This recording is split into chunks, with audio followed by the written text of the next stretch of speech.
Hello guys, bersama saya lagi dalam Alright Nopod Channel. Seapa sudah berlaku dengan lebay-lebay pas ini? Datuk Seri tidak ambil gaji pun, ya katanya dia mau kelihatan lebih baik daripada Nabi. Ya, ada pula yang mengatakan dia umpama malaikat dan sebagainya. Waduh, adakah mereka begitu jealous sekali sehingga membuat kenyataan seperti itu? Dan terkini, ya daripada lebay pas, katanya PM tak ambil gaji dikata tak ikut Nabi. Jadi soalnya adakah makan gaji buta itu ikut Nabi? Itu satu persoalan yang menarik untuk kita fikirkan yang juga turut diutarakan dalam pencerahan terkini ya daripada Lokman Adam ini. Jadi sahabat semua, saya ingin membawakan Anda untuk mendengar sendiri ya kenyataan daripada Lokman berkaitan dengan isu yang hangat diperkatakan di media sosial ini. Hubung dengan kenyataan oleh Haji Adi Awang. Haji Adi kata tak ambil gaji. Dia merujuk pada Perdana Menteri kita yang tak ambil gaji sebagai tidak ikut Nabi. Tiba-tiba pula bila PM tak nak ambil gaji, dia kata tak ikut gaji, dia tak ikut Nabi, dia kata. Tapi tak pernah pula saya dengar Nabi ni ada menyarankan supaya kita makan gaji buta. Macam dia makan gaji buta sebagai duta besar Timur Tengah, tapi Saudi pun tak pernah pergi.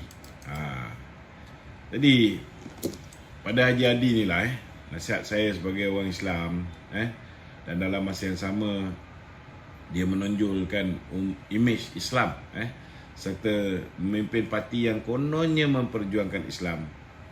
Haji Adi seharusnya menunjukkan contoh kepimpinan dan akhlak mulia kepada masyarakat. Sudahlah baru-baru ni cuba mengeksploit isu bermimpi dengan baginda Nabi Muhammad SAW. Kononnya dia mimpi jumpa Nabi, Kemudian pandai pula bermain kata-kata dan mula menyindir orang lain di parlimen. Yalah, kita tahulah tujuan sindiran ini untuk cover malu dia tu, sebab selalu ponteng parlimen, Tapi sindiran yang dibuat tersebut janganlah sampai makan diri ataupun terkena batang hidung sendiri. Terkini Haji Adi berkata, orang yang tak ambil gaji seperti hendak menunjukkan kehebatan beliau melebihi baginda Rasulullah SAW. Ini kerana baginda Nabi kononnya memperuntukkan 20% daripada harta rampasan, bukan melalui peperangan, harta rampasan yang bukan melalui peperangan, dan baginda Nabi menggunakan peruntukan tersebut untuk membantu orang lain di dalam di pedalaman dan juga yang musafir. Jadi bagi saya lah apa salahnya PM? Dia bukan tak ada gaji langsung, tuan-tuan. Dia ada dia punya pencen menteri dia ada, pencen timbalan Perdana Menteri dia pun ada, pencen menteri pelajaran dulu pun ada, So dia ada pendapatan, bukan dia langsung tak ada pendapatan. Bila dia ambil alih daripada Mahathir, Muhyiddin, Ismail Sabri, dia mewarisi sebuah kerajaan yang ada hutang 1.5 trilion. So apa masalah sangat kalau dia tak nak ambil gaji tu pun, dia pun masih lagi dapat gaji daripada sumber-sumber lain, Bini pun bekas timbalan Perdana Menteri, dia dah 77, dah dapat dah pencen. Bini dia pun dah dapat dah pencen, lebih daripada cukup untuk dia makan. Jadi yang risau sangat pasal apa? Rakyat bukan bodoh Haji Adi. Ahli parlimen yang ada di dalam Dewan Parlimen juga bukan bodoh. Semua orang tahu kamu cuba menyindir siapa. Kamu menyindir Perdana Menteri, Kenyataan Haji Adi Awang ni juga sama dengan kenyataan Tuan Ibrahim Tuan Man bulan lepas. Beliau mempertikaikan Perdana Menteri tak ambil gaji. Paling tak cerdik lah semasa sesi perbahasan Ketua Pembangkang Hamzah Zainuddin, si Panglima minyak masak ni, dia kata dengan zero income, dia Anwar nak makan apa? Tuan-tuan boleh lihat betapa jahatnya kumpulan ataupun individu yang menunggang agama ni. Perkara baik seperti tak ambil gaji pun dia nak jadikan pertikaian, nak jadikan modal politik. Bila ambil gaji, tak buat kerja, mereka tak pernah bertikai. Walaupun makan gaji buta. Bila ponteng parlimen, mereka membisu. Bila ada isu rasuah, melibatkan menantu ke, tiada pula perbandingan yang dilakukan. Dengan larangan ke apa benda ke, tak ada. Mereka kata Anwar nak makan apa kalau gaji tak ada. Saya pun pelik lah. Saya pelik. Diorang ni lupa Anwar ni macam-macam jawatan ada sebelum ni. Anak dia pun ahli parlimen. Bukan isteri dia je ahli parlimen, anak dia pun ahli parlimen. Rezeki yang diperolehi daripada ahli keluarga beliau sendiri pun dah lebih daripada mencukupi untuk makan minum dia. Sepatutnya Haji Hadi, Tuan Ibrahim Tuan Man, Hamzah Zainuddin, Panglima Minyak Masak ni, patutnya dia pujilah sikit tindakan Perdana Menteri ni, kerana menginfakkan gaji beliau ke dalam dana kerajaan ni. Ini sepatutnya berlaku.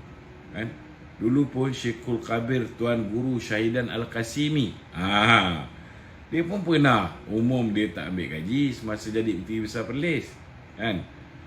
Kenapa kamu tak buat pun perbandingan dengan dia? Begitu juga dengan isu rompakan jana wibawa. Kamu tak ulas pula bandingkan dengan pelbagai kaum jahiliah semasa zaman Nabi. Patutnya kenalah relatekan sama, itu sebab nak bercakap tu hati-hatilah. Okey Haji Hadi, kita berpindah pada soalan lain. Silakan kalau ada kawan-kawan kat rumah ada soalan lain atau studio ada soalan lain. Datuk, Ya. baru-baru ni saya ada terbaca dalam Harakah. Tak pernah baca pun tapi ada baca lah. Ada satu artikel dikarang oleh Haji Hadi Awang berjudul Lidah Bersama Palestin, Hati Bersama Zionis. Ulas sikit Datuk. Ya, saya pun ada terbaca jugalah artikel tersebut. Kalau tak silap saya 4 November yang lepas, bila Haji Hadi mengatakan bahawa lidah bersama Palestin, hati bersama Zionis. Dalam artikel tersebut, Haji Hadi menulis majoriti negara Arab dan Islam termasuk kerajaan Malaysia membuat kenyataan tegas bersama dengan Palestin yang menjadikan mangsa kezaliman paling kejam dalam sejarah manusia. Kemudian dia menyindir dengan berkata lidahnya bersama rakyat Palestin, tetapi hatinya diletakkan di dalam perut yang menjadi penentu kepentingan kebendaan. Hidup yang sentiasa menagih keuangan demi mengekalkan kerusi kuasa yang menjadi ruh perjuangan. Saya nak tanyalah dengan Haji Hadi, untuk menyokong dan bersolidariti dengan rakyat Palestin ni, hanya puak Islam dan PAS saja ke yang dibolehkan? Orang lain tak boleh ni? Puak Islam di luar daripada PAS tak boleh ke? Kalau nak cakap mengenai lidah bersama dengan Palestin dan hati bersama dengan Zionis, di Kelantan tu, kenapa kamu benarkan restoran McDonald dibuka? Tutuplah. Bukankah McDonald beri makanan percuma kepada tentera Yahudi? Kenapa kamu tak tutup McDonald tu? Kamu tahu ke Mercedes-Benz juga telah menyumbang euro 1 juta ringgit, 1 juta euro kepada United Hanzalah,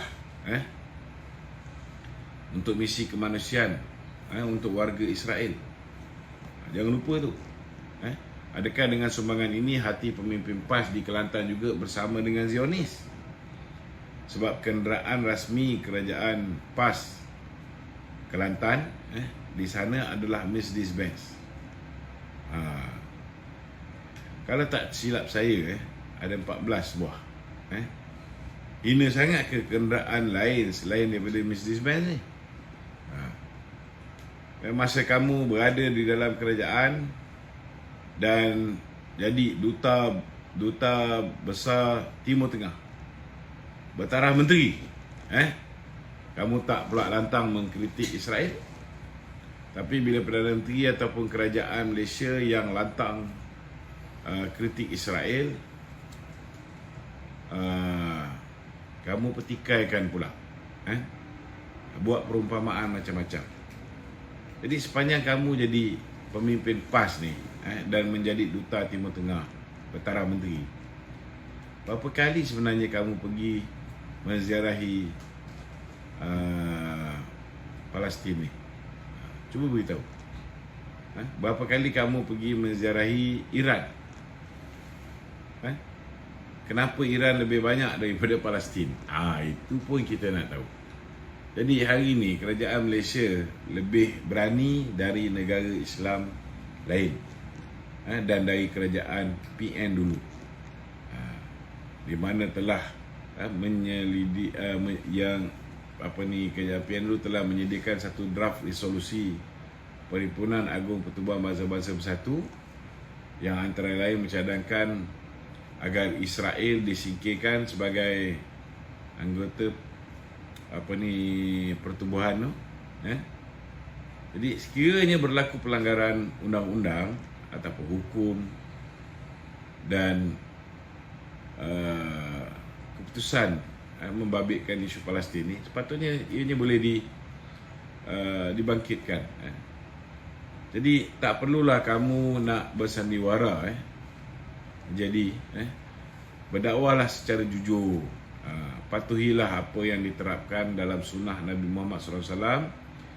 Sedarlah, sejak adanya amanat Haji Hadi dulu, negara kita dah melalui bermacam-macam situasi di kalangan umat Islam. Solat asing jika berlainan parti, kafir mengkafir, sesama pengikut Islam, menjatuhkan hukum mengikut selera politik dan bermacam-macam lagi perkara yang berlaku zaman Dewan ni, tuan-tuan. Kesimpulannya, ketepikan hasrat, dengki dan mencari kesalahan.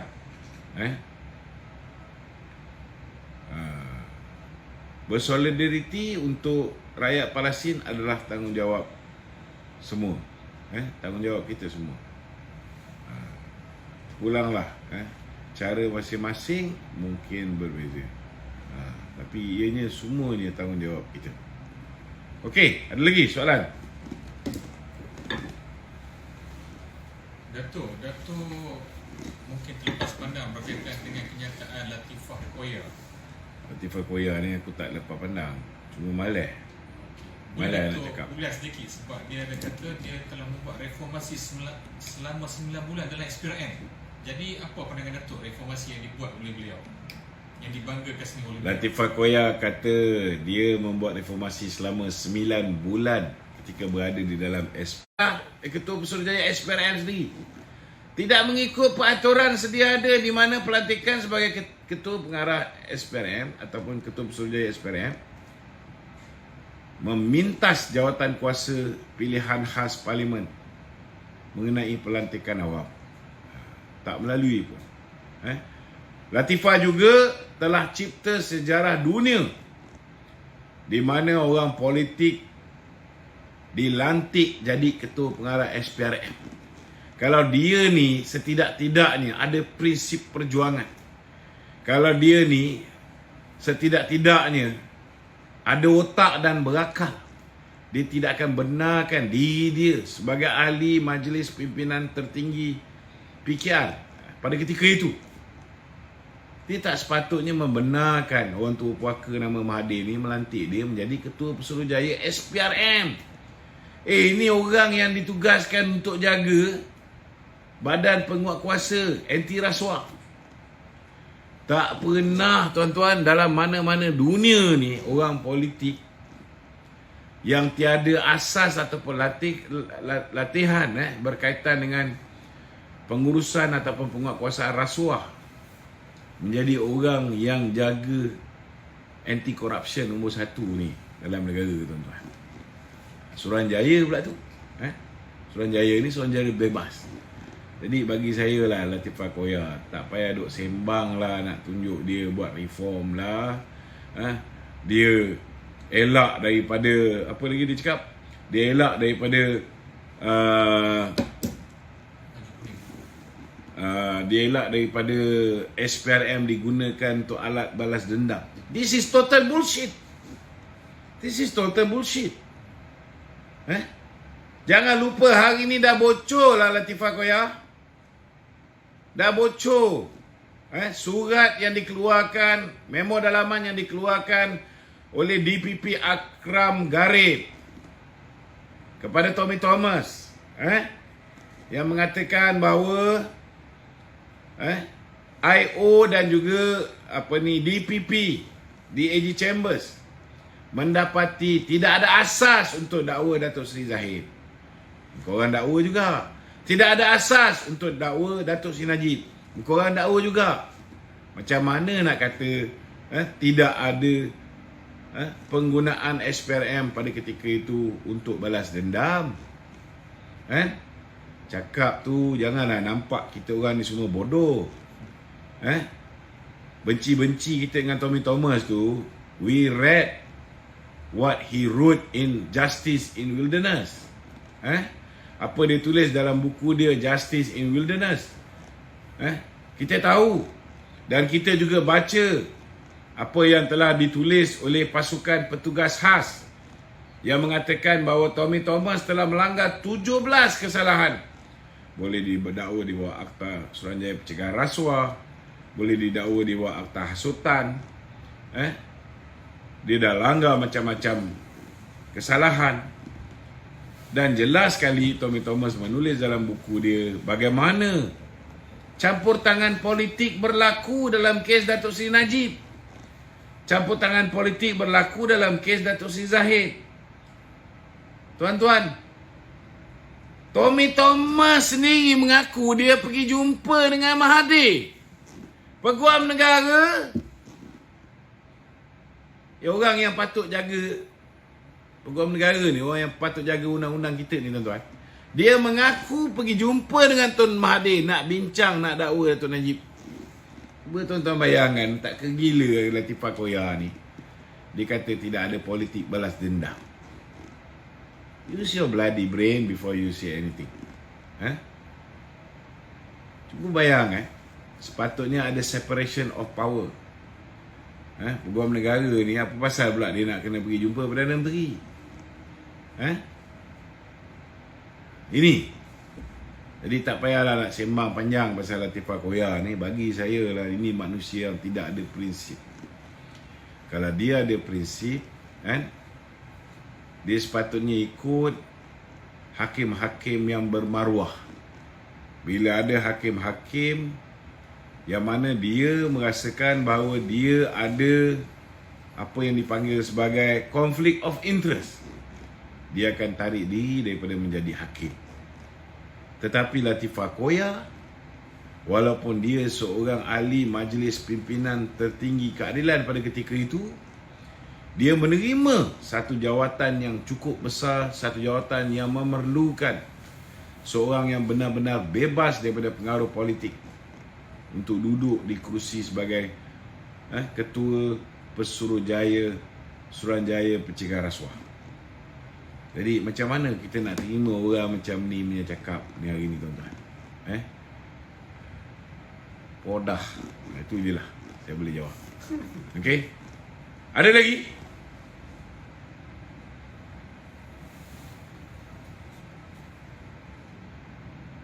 Ada lagi?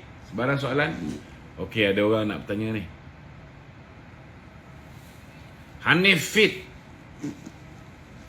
Hanif.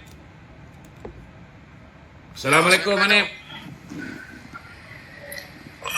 Saya nak tanya bab yang Tuan Tun Iskandar menyatakan yang isu yang kata kiraan balik dekat Barang Datuk. Banyak yang gigi UMNO vertikal lah sekali asal YJD keluarkan kenyataan yang sama. Apa pendapat Datuk isu tu? Saya already akui memang benar apa yang Datuk Iskandar cakap yang dia cakap sebelum ni yang tak perlu kiraan balik dekat bakal Datuk. PMS tak bagi untuk kiraan balik supaya Datuk Zahid menang. Apa pendapat Datuk isu tu? Tak, bagi saya simple saja. Bagi saya simple saja. Pertama sekali, bila undi tu menang tipis atau kalah tipis, pasti akan ada pihak yang mempertikaikannya. Okey? Kalau dah berulang kali kira balik sampai kesudah pun tidak ada penyelesaian. Kalau kira balik Samsul menang, pastilah Datuk Zahid pun akan suruh kira balik, betul tak?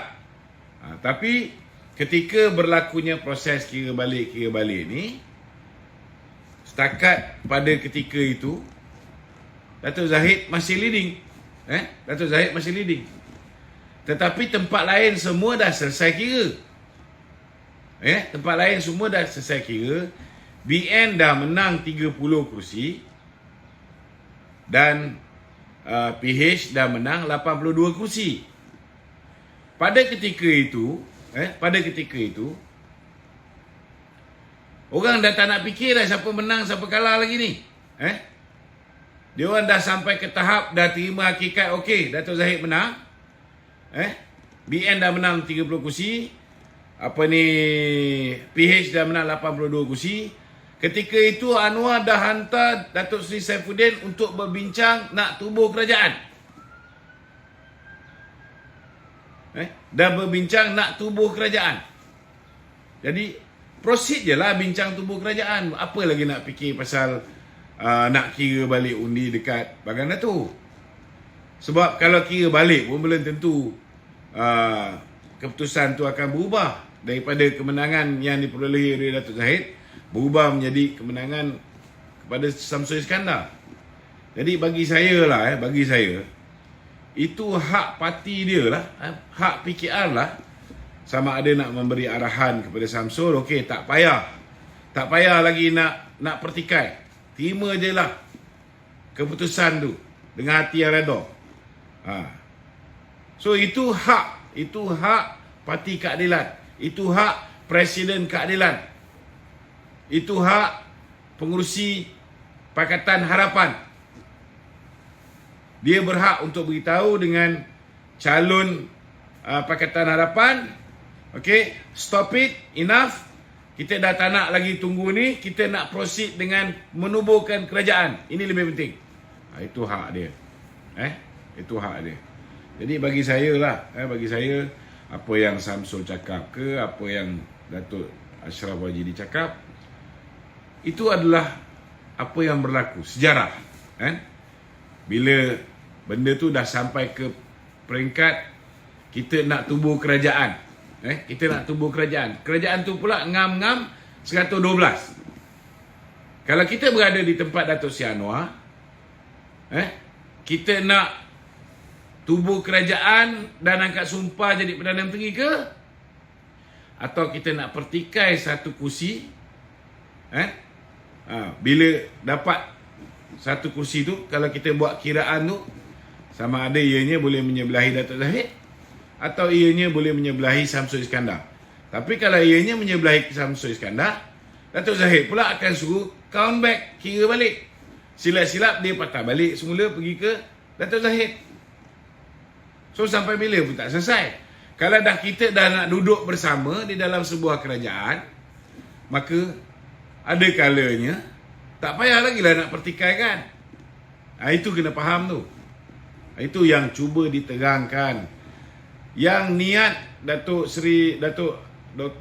Ashraf Wajidi ialah beliau nak nafikan bahawa wujudnya apa yang dicanangkan oleh orang macam Hisham Jalil dan kawan-kawan yang sewaktu dengannya, geng-geng Perikatan Nasional ni, yang mengatakan bahawa pengakuan oleh Samsul Iskandar itu, bukan Hisham Jalil, saya ingat ada siapa yang pertikaikan ni,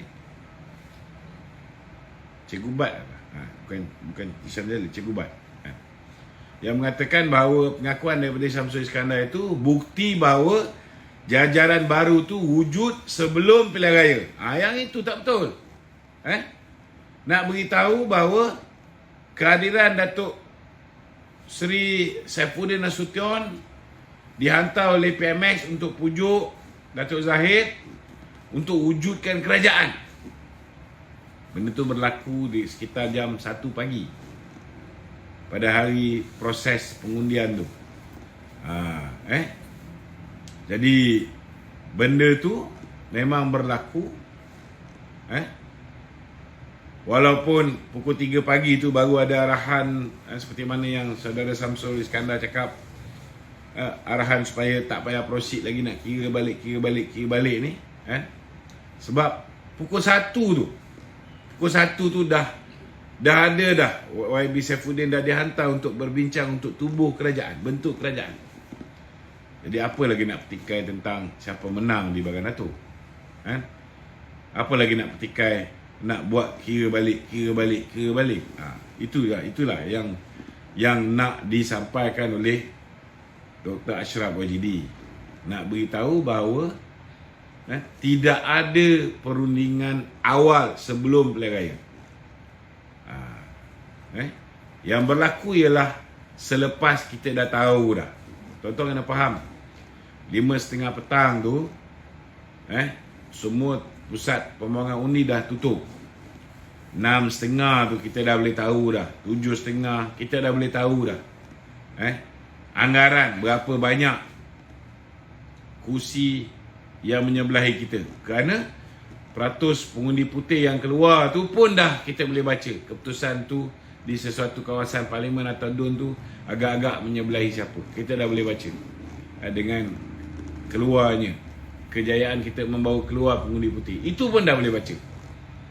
Jadi pukul 1 pagi tu dah ada perundingan nak bentuk kerajaan. Datuk Seri Anwar dah hantar wakil dia YB Saifuddin Nasution untuk berbincang nak bentuk kerajaan PH dengan BN. Kalau misalnya dah ada perundingan awal seperti mana fitnah puak-puak Perikatan Nasional ini, maka Datuk Seri Anwar tak payahlah hantar Datuk Seri Saifuddin untuk memujuk Datuk Zahid. Itu sebab janganlah dengar kata puak-puak Perikatan Nasional ni.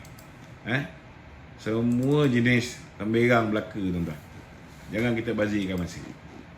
Okey? Ada lagi soalan? Soalan kedua, Datuk di bawah Risda kan, apa dapat Datuk isu nafas? Sebab isu nafas ni, isu yang ni, isu benih padi. Saya dekat belah Kedah cukup susah nak dapat benih padi yang ni. Kalau ada pun sangat mahal dan terhad. Isu benih padi dan baju. Bagi saya hari ni kita tengok Ronald Kiandi dah panas punggung, Ustaz Nik Zawawi pun dah panas punggung. Kalau misalnya mereka berdua ni tak terlibat, tak perlu rasa takut. Biar pihak SPRM siasat, biar pihak SPRM tahan siapa yang sepatutnya ditahan. Tak kira lah tuan-tuan, siapa juga pihak yang disiasat oleh pihak SPRM ni. Kalau misalnya kamu tak bersalah, kamu tak payahlah kata kami disiasat ni kerana ini pertuduhan politik lah sebagainya apa semua sekali kan. Hadaplah, tengok Datuk Zahid berapa lama 5 tahun tuan turun naik mahkamah tu. Dia hadap. Datuk Najib bukan setakat dia hadap, dia dah masuk penjara pun dia masih lagi turun naik mahkamah, tuan-tuan. Ini baru kena cekut, baru kena ambil statement. Kata saya ni ditahan kerana ini pertuduhan politik lah dan sebagainya. Janganlah. Okey? Kalah Datuk lah isu fashion ballot. Mereka dah rugi daripada 2018. Mana PMB dan saya dah jawab semalam. Tengok semalam punya ni, Hanif. Semalam saya dah jawab pasal fashion ballot dah. Ni Alright guys, so itu dia banyak isu juga ya yang dibincangkan oleh Lokman Adam ya, khususnya membabitkan Perdana Menteri kita ya yang tidak mengambil gaji tetapi mendapat sindiran yang memalukan ya daripada timbalan presiden dan juga presiden Parti PAS. Adakah mereka menganggap ya makan gaji buta itu lebih baik ya daripada tidak mengambil gaji tetapi memberikan sepenuhnya komitmen untuk memulihkan negara kita hari ini. Sahabat semua, apa pandangan anda? Anda boleh berikan komen di dalam ruangan komen. Jadi terima kasih. Izinkan saya untuk mengundurkan diri dan seperti biasa peribahasa mengatakan tapapun kangkap dua ton keinginan. Dalam bahasa Melayunya, tepuk dada, tanya selera. Sekian je daripada Alright Nopo Channel. Kita berjumpa lagi. Bye-bye.